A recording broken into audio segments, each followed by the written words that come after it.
住喎，係咪啊？因為咧，係咯，因為咧，佢擺翻咯。哦。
Good morning, everyone. Welcome to today's press briefing.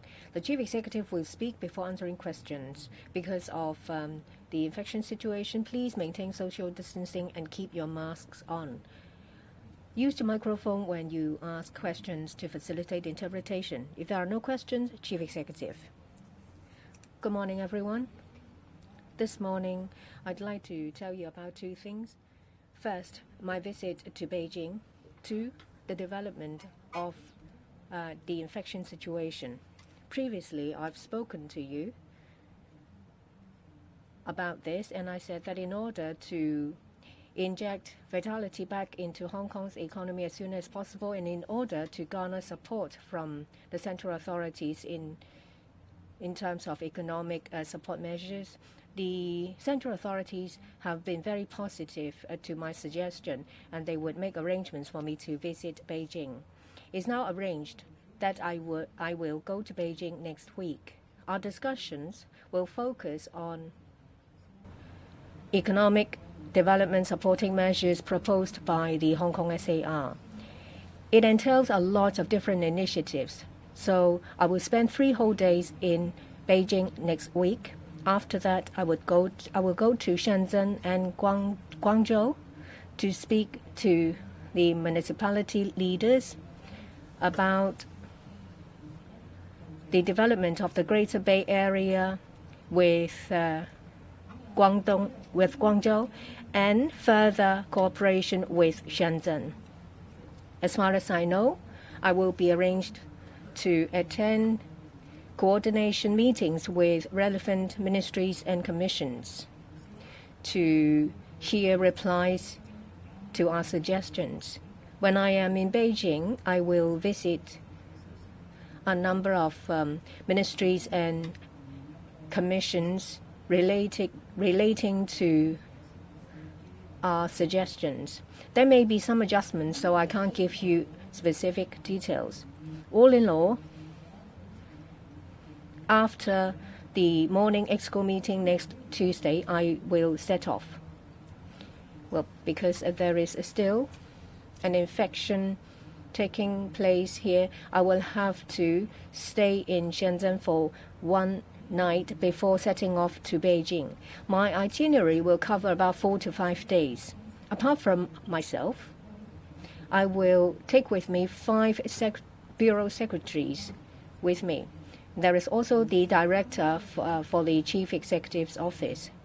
You can guess from the candidates the areas we're going to cover. We have the Secretary for FST, and we have Secretary for Transport and Health. We have Secretary for Innovation and Technology. We also have the Secretary for Food and Health, as well as the Secretary for Constitutional and Mainland Affairs. The second thing I'd like to talk to you about is the latest infection situation in Hong Kong. In the past week, we have seen a stable situation and with signs that are dropping. For over a week, there has been 47 confirmed cases. 90% of them are imported cases. Only 5 of them are local cases. However, out of the 5 cases, 4 of them have an unknown source. Well, as I've reported in my monthly report, in relation to cases with an unknown source, 1 is already too many. The Center for Health Protection has conducted analysis over local unknown cases in the past 3 to 4 cases. They have not found any relations amongst these cases. From their initial assessment, it looks like that these cases are quite scattered in terms of profession, area, and other categories. We can see that the global situation is still quite severe. There are over 42 million cases, especially in Western European countries. We have seen record high new cases up to 10 to 20,000 a day. It is indeed worrying. With winter approaching, in general, viral infection is more rampant.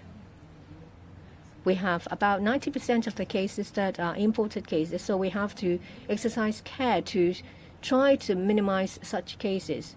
Currently, there are already vigorous and stringent measures in place.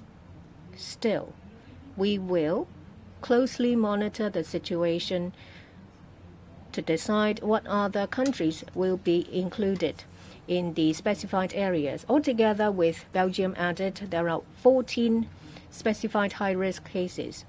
In relation to Spain and Italy, I have had discussions this morning about the possible inclusion of these two countries.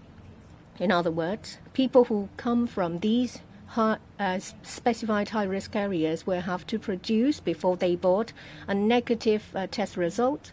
Upon arrival, they have to go through a mandatory 14-day quarantine.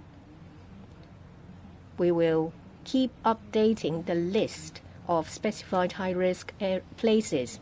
We don't want to leave out any cases. We want to be as watertight as possible. We will take stock of our measures to see if there are any gaps that we need to plug.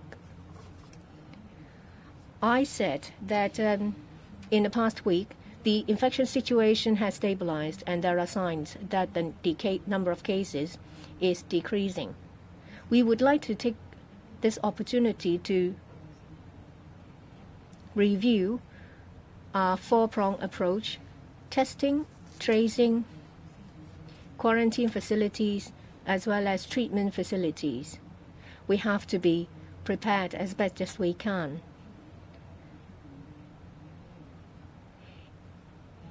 To face a possible new outbreak. We have our testing capabilities enhanced. But it's only in terms of the public, in terms of the public sector, 7,000 to 8,000. In the private sector, 70,000 to 80,000. With this level of testing capabilities, we need to find out where we should focus on to reach maximum efficiency and impact. We're told by experts that people suffering from mild symptoms should be tested as soon as possible. Otherwise, they might be an infected case and they might be viral carriers. Currently, there are 46 general outpatient clinics offering free testing services. The distribution hours for sample bottle has been extended. The hospital authority will explore the possibility of extending such a service over weekends or public holidays. We will, as I said, review the situation to see how we can achieve a higher precision in terms of our effectiveness. A lot of Hong Kong people visit private clinics. The private sector plays an important role. I appeal to members of the public that should they have mild symptoms, go to see a doctor as soon as possible. Doctors should strongly advise such patients to take COVID test. Second aspect of testing is, as you've noticed in our press releases, we have targeted testing programs for targeted groups, and we've started another cycle. Basically, for the targeted group testing program, it's been regularized. So in relation to residential care homes for the elderly and the disabled, we've conducted several rounds of tests for staffers. For drivers of taxis and public buses and minibuses, we have another round, as you would have read in the press release, as well as foreign domestic helpers newly reported to an employer's place. We also have a targeted group testing program for them. The third area is that recently, due to a small-scale local outbreak, we set up 4 temporary testing centers, and they've been well received by the public. For asymptomatic members of the public or those with mild symptoms, they find it very convenient to have local testing centers in their neighborhood. So we're going to set up 4 such testing centers in the territory. Altogether, 4 of them in Hong Kong Island, Kowloon, and New Territories East and New Territories West. The 4 testing centers carry dual functions. First, for members of the public with such need, testing services will be provided by the government. Second, for targeted group or housing estates or small local communities, if need be, we can also expeditiously carry out tests for them. The other function is this.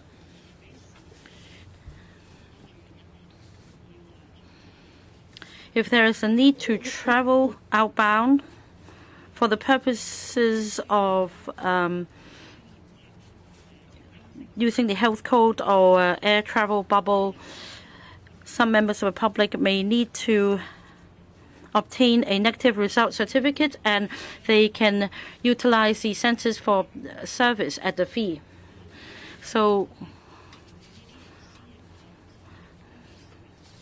we'll set up such centers so that private laboratories offering services for the public can also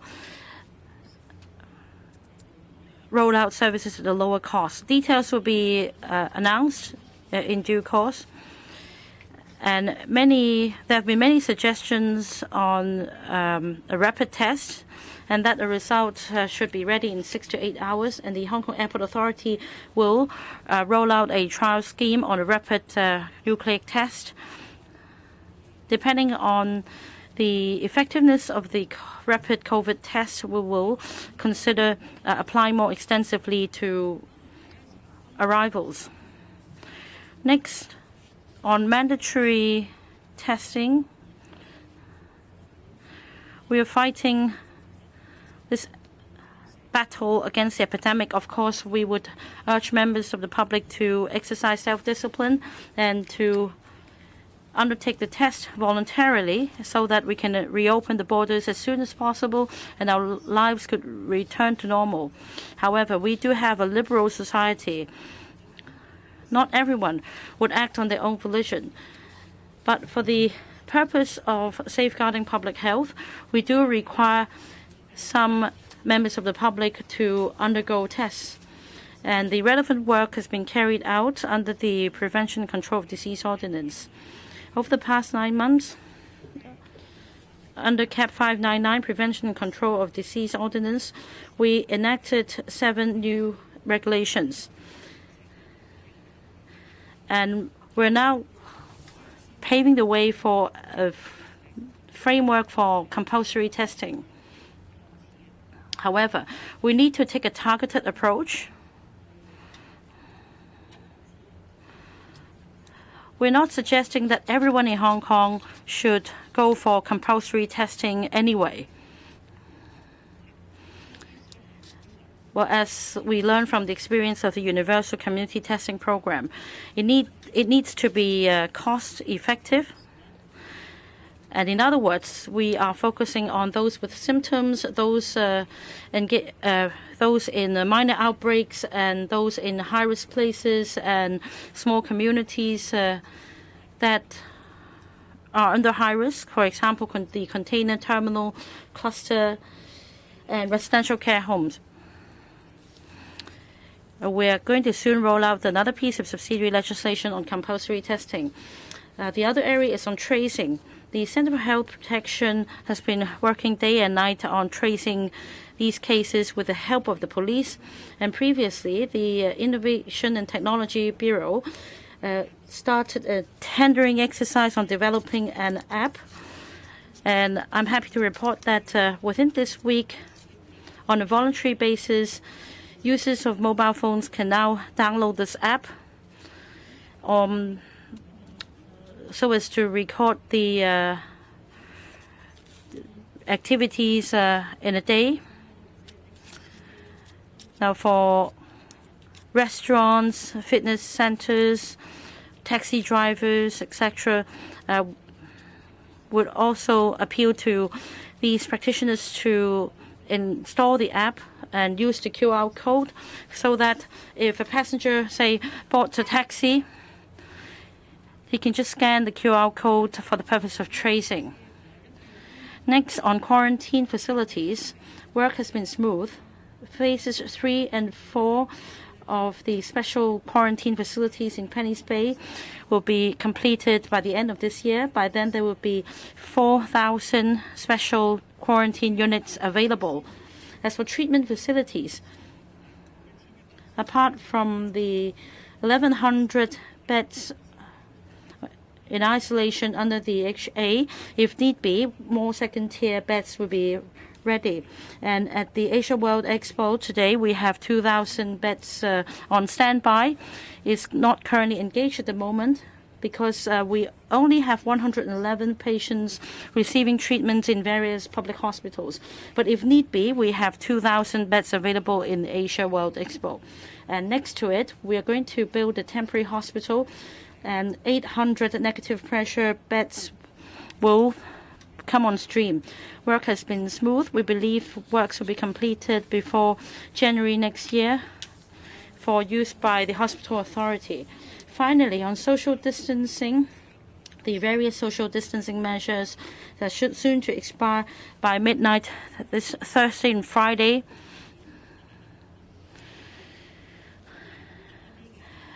And on this, we are going to make certain adjustments, but I'm afraid we do not have the prerequisites to totally lift them. And the Secretary for Food and Health will brief you on the details later today. Now, the key word is precision. That is, with infection control in place, how we can allow more businesses and economic activities with precision in terms of infection control, because all these measures have been having a great impact on their businesses. We are a service-oriented economy. For tourism-related industries in particular, I didn't understand that they are bearing the brunt under the current epidemic. It's always been our aim to resume cross-border connections, and we've been sparing no effort. We share the same aspiration as the public. We'd like to resume connections across the border as well. In other words, we'd like to waive the 14-day compulsory quarantine for inbound travelers as well. And in terms of technology, I think we're ready. The technical issues have all been resolved. You can just download a form and then upload the result back onto the website. However, we also need to liaise with our counterparts, and that's the mainland as well as Singapore for air travel bubble. We need to have an agreement. Recently, there have been 2 cases in the airport in Singapore, but this has not affected our agreement with Singapore. We have a good bilateral negotiation process. The aim is that within next month we can introduce the air travel bubble with Singapore. As for the mainland,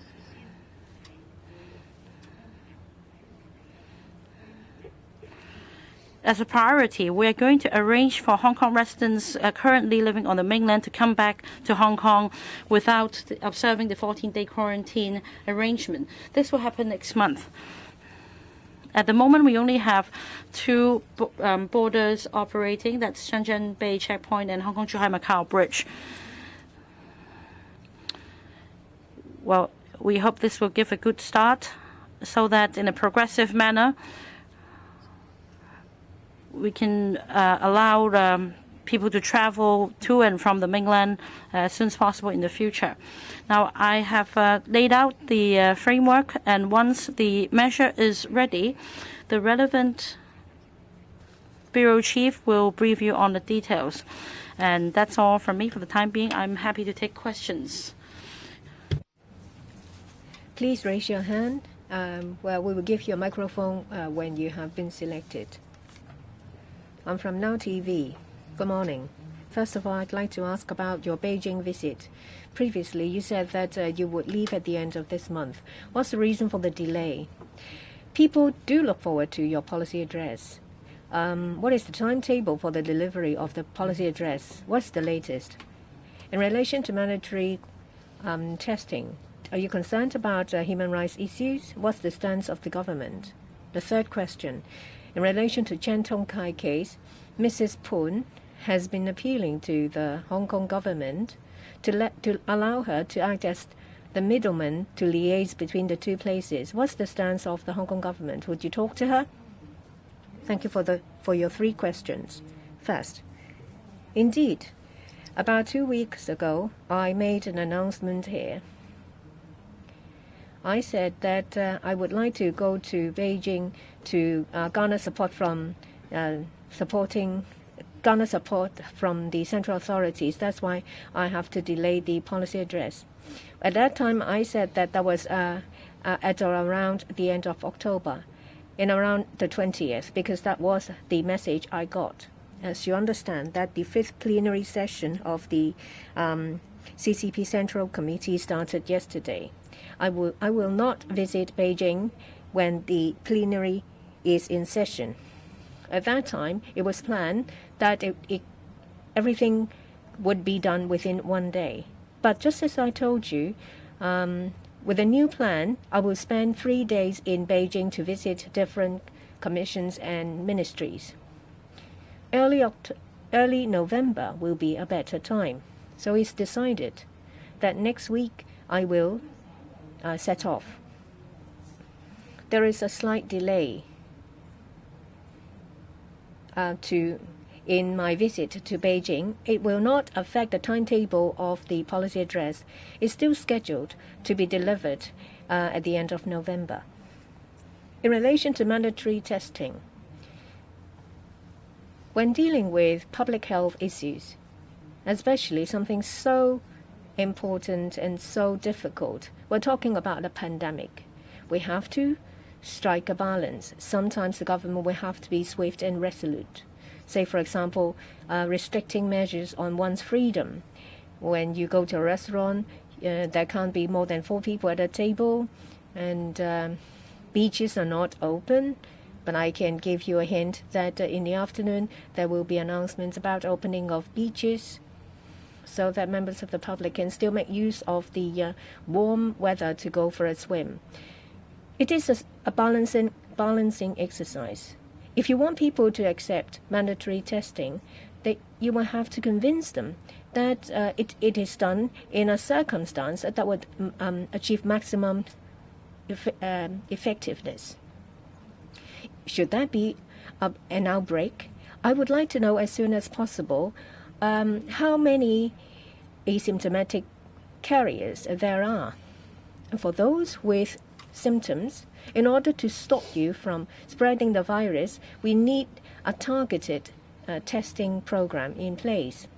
With the legal basis in place, we will proceed along this direction in our implementation of mandatory testing.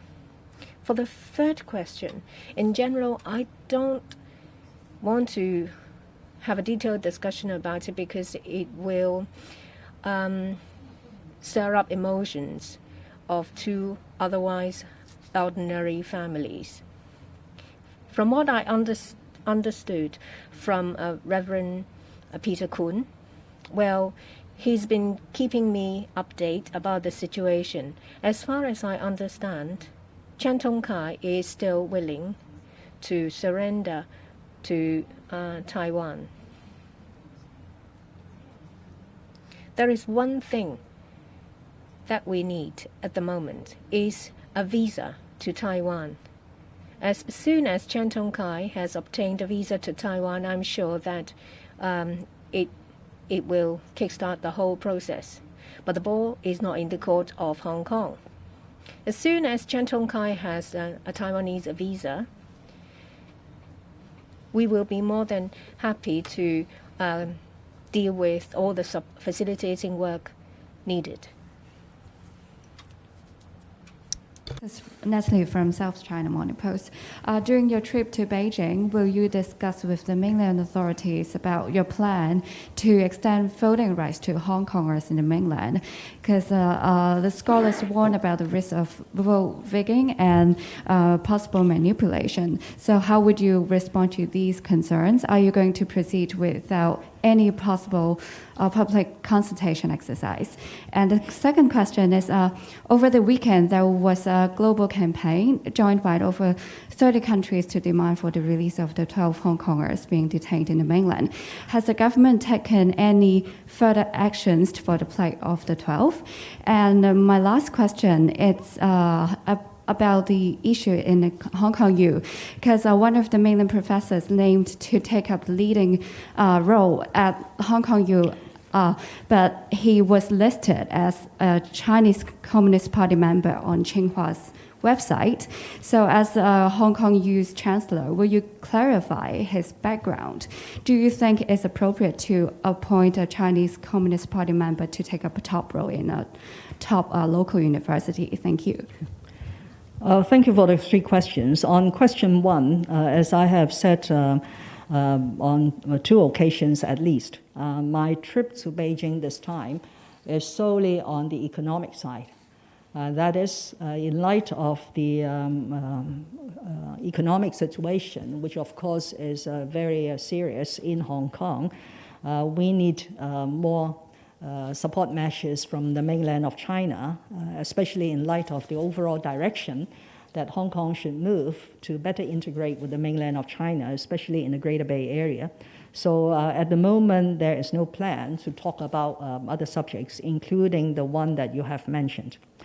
As far as the deliberation on the voting issue, this is not something entirely novel.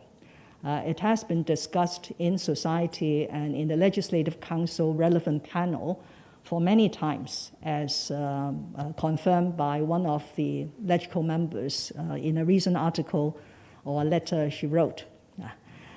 So the public opinion on this issue has been very clear, but the point is, like many other things, especially those with a mainland dimension, it is extremely difficult to get a consensus on such matters.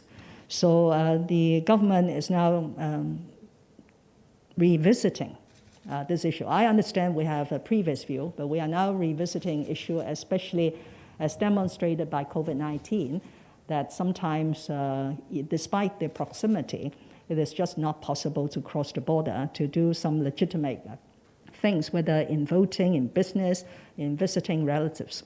So at the moment, we are revisiting the issue, and when we have a clear view, of course, we will tell society of which proposal that we will pursue. Now, there has been a lot of so-called global campaigns against Hong Kong since June last year. This is not something that will catch us by surprise, because very unfortunately, Hong Kong has been caught in an international sort of campaign or attention, particularly vis-a-vis China. So, but the clear thing, as we have said many times in rebutting accusations from overseas politicians, the situation of the 12 fugitives is this one, that they have been suspected of bridging serious crimes in Hong Kong. Instead of staying behind and accept legal responsibility by going through the legal system, which is an independent judiciary, they have chosen to flee Hong Kong. And in the course of fleeing Hong Kong, they entered another jurisdiction. And as a result of that, they have committed another crime. So the first thing is they have to face up to the consequences of that offense in that particular jurisdiction, that is a mainland jurisdiction. And thereafter, of course, we will have arrangements to bring them back to face their criminal liabilities in Hong Kong. How overseas campaigners or the activists presented the situation, of course, is something we would not like to see. So that's why I said that we will we will be very conscientious and very robust in refuting any of those accusations. About Hong Kong University, yes, I'm the Chancellor of the Hong Kong U as well as other universities, but I'm sure you will appreciate that as the Chief Executive and the Chancellor, I will refrain from interfering with the university's matters and respect the institutional autonomy of Hong Kong universities. Hong Kong is very fortunate to have well-renowned universities, with 4 or 5 of them amongst the top 100. This is the strength that we will preserve in order to sort of take an active role in the Greater Bay Area. And I'm sure that each university will recruit and appoint the best academia to fulfill that mission. And in the appointment, I believe the university authority will look at the attributes of meritocracy. That is the academic achievement of the candidates, the competency of the candidates. I don't think they should or anyone should adopt other than these attributes in assessing the suitability of individual candidates. Thank you. 答多最後一條，請盡量簡短。右手邊打呔嗰位男記者。Final question, please be succinct. This gentleman wearing a tie. Good morning, Chief Executive. I'm from TVB. About rapid tests at the airport, when do you think this will be introduced? How long roughly will the test take? And what about infection control measures in the airport? Do you need to follow up on them first? And will this pose another risk of local outbreak? And also about the controversy over the appointment of a senior official in the Hong Kong U. As the Vice Chancellor, what is your response? About the $2 transport fare concession scheme, is there a timetable? Sorry, I didn't catch the third question. For the $2 concession scheme for those aged 60 to 64, what is the timetable for its implementation? Thank you. 3 questions. First, as we all know, around the world, if traveling is to be resumed, we need to have a more rapid COVID test. The gold standard is the PCR test, but currently it takes a long time. So at the moment, we require inbound tourists to stay at a place for a long time, 8 to 10 hours, or to stay overnight in a hotel in order to wait for the PCR test result. If this bottleneck remains, it will be difficult to move a step ahead. We have R&D institutions developing rapid tests at the moment. However, the sensitivity of these rapid tests may not be on a par with the gold standards that we're using. This may lead to false negatives, rendering the whole exercise futile. So they need to put the test to trial as well. I understand the airport authority has been liaising with us. The CEO of the airport authority has met with me. They would like to see a safe and sound system set up at the airport for rapid testing for tourists. Within this week, they're going to kickstart the trial, but the linchpin to the success depends on the sensitivity of rapid tests, whether it's comparable to PCR tests. Let me guarantee that these rapid tests programs must meet our overall objective of infection control.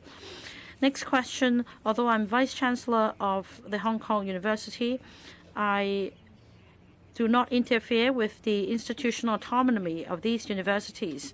In terms of recruitment, appointment or replacement of the staff, I play no part in it.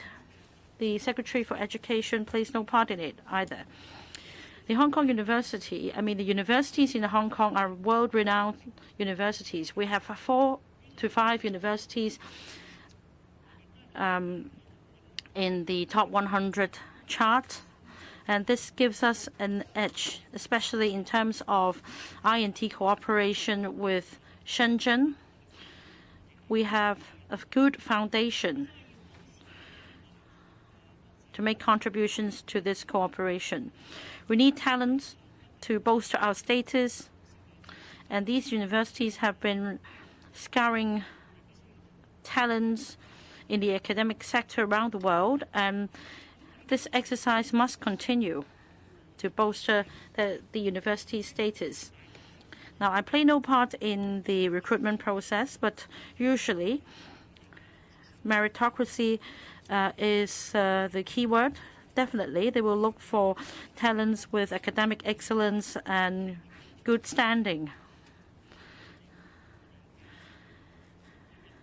I believe the universities would continue to adopt this direction in their recruitment exercise and appointment exercise.